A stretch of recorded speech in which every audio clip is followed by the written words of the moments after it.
All right, it's time for our fun print. So we're dialed in on temperatures, as you saw, with our two tests. So this is a Grizzly Bear, and this has interesting support. So it has a lot of areas to support here, because it's there's lots of overhangs here. So this project, I think he probably used a program to generate this, but these are called Sprue Supports. So if you ever made a plastic model, there's when they pour the plastic into the mold, there's little tubes that come off of it that are called sprues, and that's the waste part of the mold that you're supposed to cut off with your nippers. So instead of using traditional supports, he decided to come up with these Sprue Supports, and again I'll have a link to this on Thingiverse. And it'd be fun to print this out with that grayish-brown, because bears are brown, at least in California they are, even though they're called black bears. Well, they're kind of black, but there are bears. This is supposed to be a grizzly bear, yeah. So grizzly bears are brown. All right, so let's see how long this is going to print.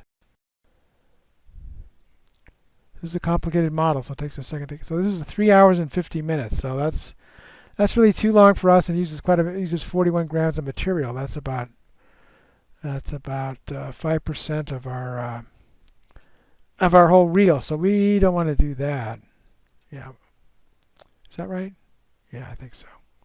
In any case, so this is too big to print for what we want for. We just want to do a fun test. So with Simplify 3D, you can change the scaling in all dimensions just by changing one of these to 50.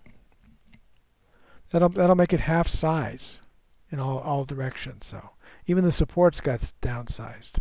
So let's see how long that takes to print. Okay, 59 minutes. So that's a reasonable print. It uses 6.6 grams of material. So this will be a fun thing when we're done, and we're just going to see how this actually cleans up. How close these Sprue Supports are to the model, and how hard it is to disconnect them. So that'll be a fun little cleanup exercise once we get done printing this. But if we get done and it looks nice, it'll be a cool addition to our animal collection, let's say. All right, so let's go over to the time lapse, and we'll print this up and see how it turns out.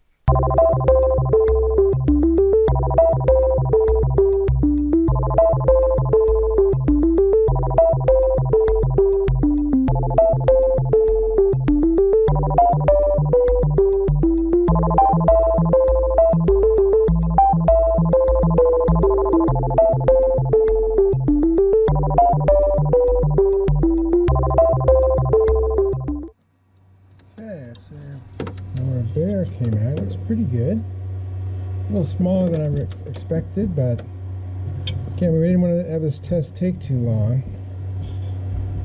So the bed adhesion is a little bit over adhered there, a little bit. A little bit too much adhesion there. So we had some sticking to the bed here. The easiest way to clean this up, you can scrape it. Use this. I don't use this one because I don't want to ruin the edge. But use this one. Clean up the bed. Also use sandpaper, 150 grit sandpaper. This works really well for getting off the residual. But the easiest way is to just crank up but this is PLA. Just crank up the bed temperature to 100 degrees. So it'll just come off like taffy. So that's what I'll do here, because I'm pretty much done printing for today. So at the end of the day, I don't really want to scrape this because it will scratch the surface a little bit and make it adhere slightly differently. So just heat up to 100, and it'll just come off really easily. So that's what I'm going to do for this one. So let's take this over to the workbench. We'll clean it up and see how it turned out with these Sprue Supports. Let's see what we got here. So his back foot came off. It's stuck. Well, I guess you can trim it. I guess maybe his back foot was in the air and there was a sprue on there, but I think when I was printing this to make it as a thing, I would put this back foot on a rock surface like the rest of this stuff is. So let's try to trim off these sprues using our little teeny nippers here. Again, I forgot where I got these, but you can see the name there.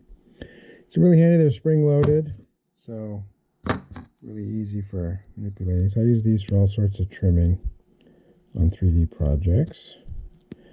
I Like if there's one final string coming off of the print, these are good for nipping them off cleanly. Oops, see, this thing broke off too, so.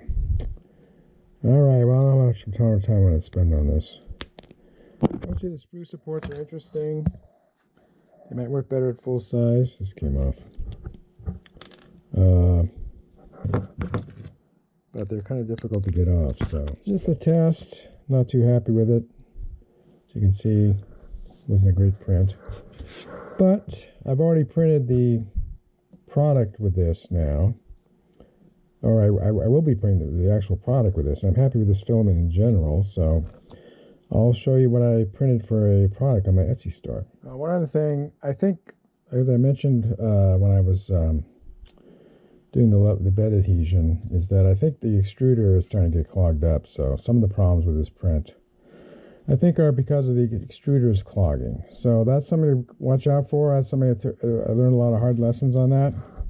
And like I said before, in the layer adhesion test, bed and layer adhesion test, I'm going to be swapping out the heat break tube and nozzle. Nozzles really aren't that expensive. It's just a few bucks. And the heat break tube, if you buy, I'm buying 3 feet at a time, so it's not super expensive either. So it's, failed prints are just it's super annoying and a waste of time, at least for me anyway. So I'd rather have it print reliably and just have the fun of the printing and not all the troubleshooting. And early on in my 3D printing career, I spent a lot of time increasing the temperature chasing extruder problems. And if you just swap out the heat break tube and the nozzle, they pretty much go away. It's like swapping out the innards of your laser printer. I have a Canon laser printer, and when you swap the toner cartridge out, you're also swapping out the print head. So it's almost like except for the mechanical part of moving the paper around, it's like a brand new printer. Same thing here. You're swapping out the guts of what does all the magic with the PLA or PETG, and it's almost like a brand new printer. So that's my recommendation. Don't chase extruder problems, just swap those out. If you do it enough, you get good at it, and it won't take that long. So I wanted to show you what I use the gray-brown filament from FilaCube. So this is a strange looking thing. I'll just open it up and show you where the brown filament comes in. So this is a replica of the first successful core sample on Mars. So there's a rover on Mars called Perseverance, and it just took a core sample in September 6th, I believe, when it actually happened. And it drills a core out of a rock and then breaks it off and seals it up in this tube like this. And then this is going to be brought back to the Earth for analysis by scientists. So besides my Star Wars stuff, I also make space models. So I've got this, and my first one was the Ingenuity Mars helicopter. So there's a helicopter flying on Mars. It may not be flying by the time this video was posted, but it was flying at the current time. And it's doing scouting missions for the Perseverance rover. So this is my new product. Again, the brown was used for the actual core sample itself. So this is like what you would get when you drill into a rock on Mars. You might get something that looks like this. When you bring it back to Earth, you can look inside of it. You might even find fossilized bacteria. That would be super exciting. If you like this video, please give it a thumbs up. Post a comment if you have any questions or ideas, and I'll try to respond.